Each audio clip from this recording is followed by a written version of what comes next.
Hello friends, let's solve. Solve for x in this equation. We're going to use indices to solve it. 3 times 3, 9. That's 3 square.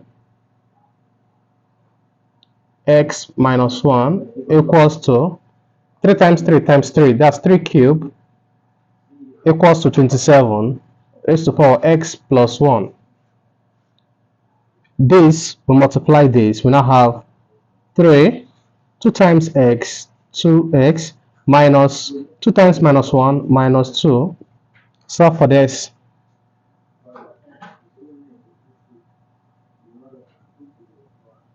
This we cancel this. We now have 2x minus 2 equals to 3x plus 3. Collect like terms. Take this to this side, take this to this side. 2x minus 3x equals to 3. Coming over plus 2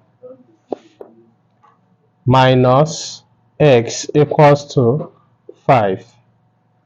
X is equals to minus 5. Therefore, x is equals to minus 5.